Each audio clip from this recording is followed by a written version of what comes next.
Hello children, how are you? I hope you all are doing good. So today we are going to start a chapter which name is Growth of Colonial Army and Civil Administration. And what we are going to read in this chapter about the early administration structure and the Regulation Act of 1773, Pitt's India Act of 1784, the Charter Acts, British administration and discrimination against Indians. The East India Company started as traders, but gradually it acquired new territories and established firm control over the administration. Let us study more about the English administrative machinery of the colonial state in India.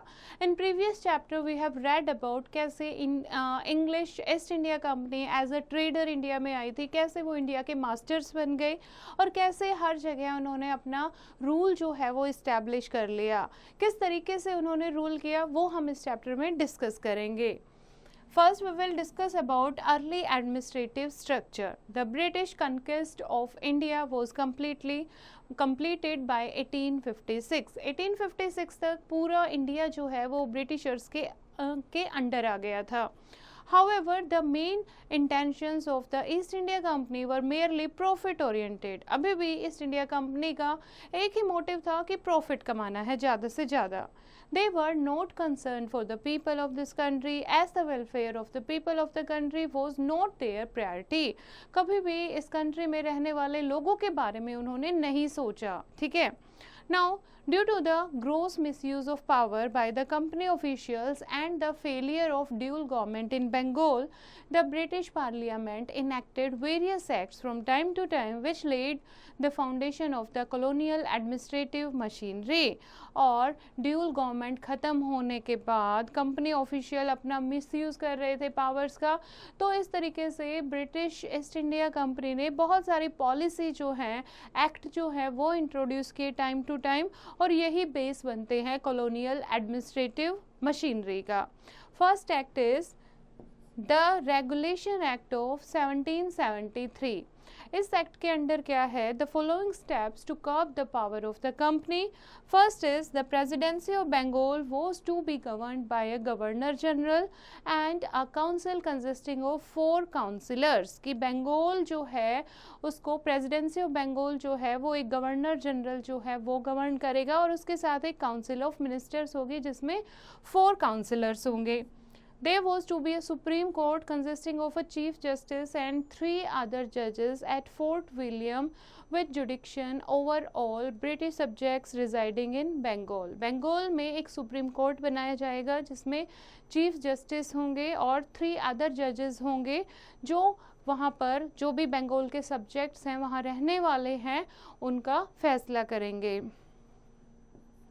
Next, the company officials including the governor general were to be paid salaries and they were not to accept any gifts or reward from the Indian. Company officials जो हैं, governor general भी सबको जो है salary पे करेगी British government, कोई भी किसी भी इंडियन से किसी तरीके का गिफ्ट या रिवॉर्ड नहीं लेंगे. And Warren Hastings was appointed as the first Governor General and late General John Clavering, George Monsoon, Richard Barwell and Philip Francis were the 4 councillors. ठीक है, वेरन हास्टिंग को गवर्नर जनरल बनाया जाता है और उसके साथ 4 काउंसिलर जो है वो अपॉइंट किए जाते हैं. नाउ ड्रॉबैक, इस पॉलिसी की क्या कमी थी, क्या ड्रॉबैक थे? However, the act failed to regulate the company's power as many of its clauses were vague and the Governor General had frequent clashes with his council.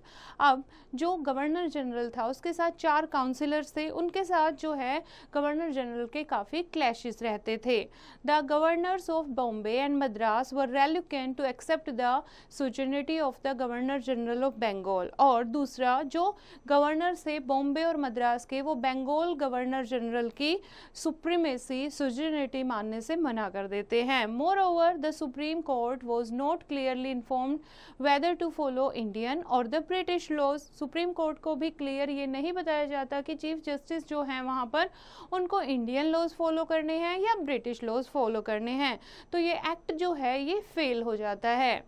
उसके बाद नया एक्ट आया, that is Pitt's India Act of 1784. This act provided for a board of control in Britain consisting of 6 commissioners for monitoring the affairs in India. ये जो है एक board बनाया, board of control बनाया ब्रिटेन में, जहाँ पर 6 मेंबर होंगे, 6 कमिश्नर्स होंगे जो इंडिया को वहाँ से ऑपरेट करेंगे. The Governor General's Council was reduced to 3 members, including 1 Commander-in-Chief.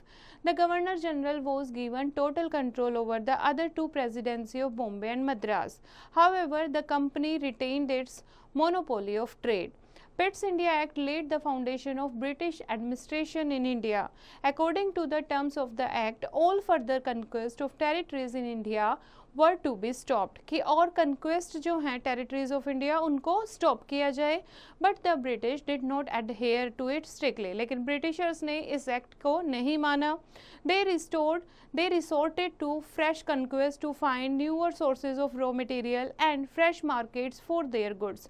वो continuously new place जो है वो ढूंढते रहते थे, ठीक है, find करते रहते थे और उसको conquest करके और गुड्स और किसके लिए, मटीरियल, रॉ मटेरियल के लिए उसको कंक्वेस्ट, फ्रेश कंक्वेस्ट करते रहते थे.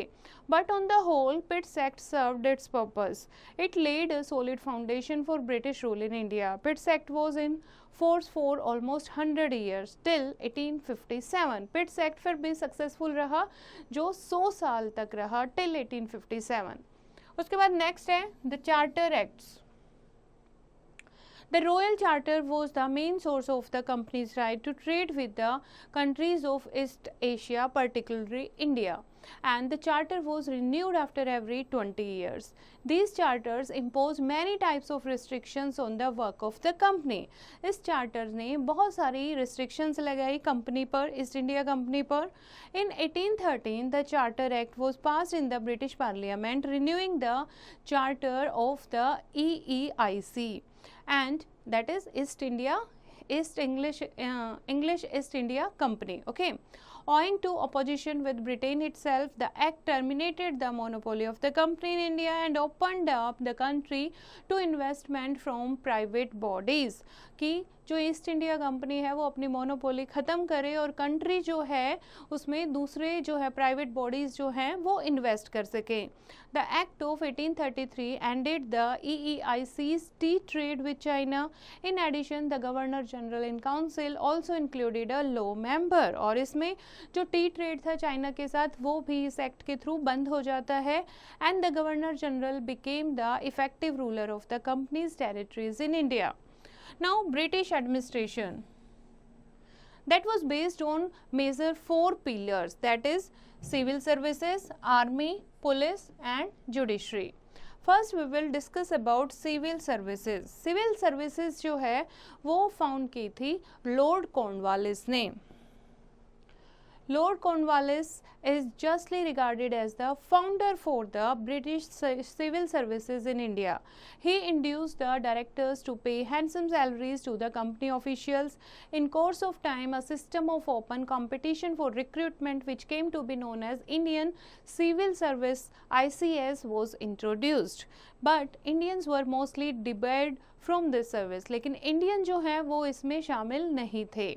Both Lord Cornwallis and the Governor General that followed him highly distrusted the Indians whom they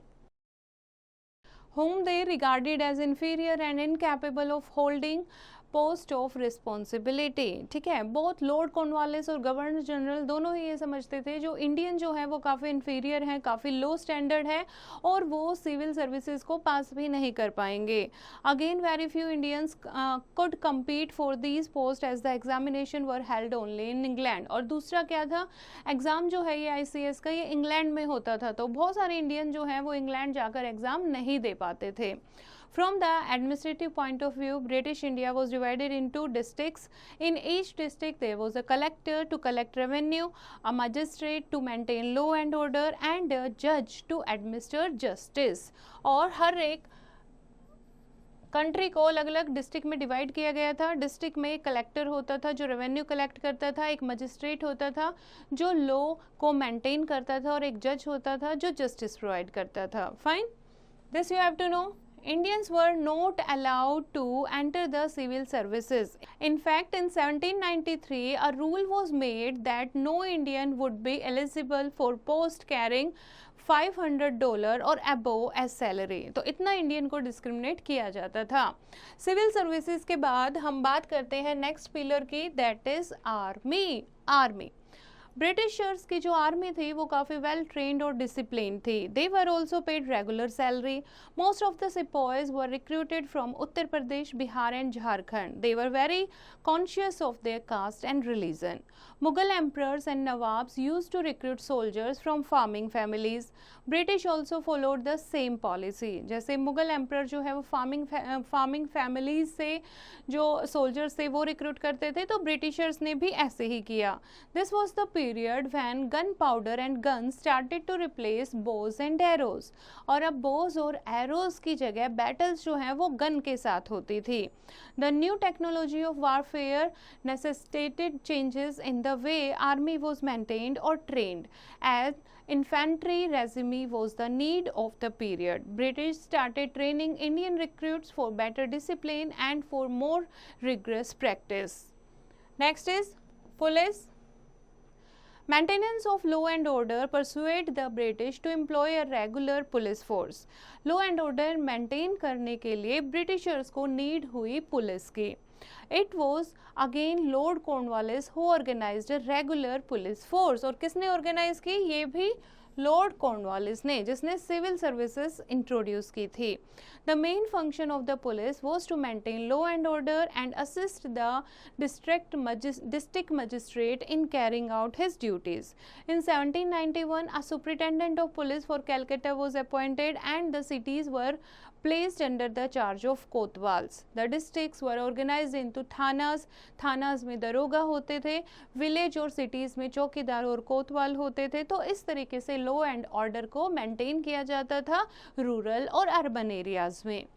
next है बच्चे judiciary, the Calcutta high court. Judiciary. In 1782, a new system of justice was set up. Each district had two courts.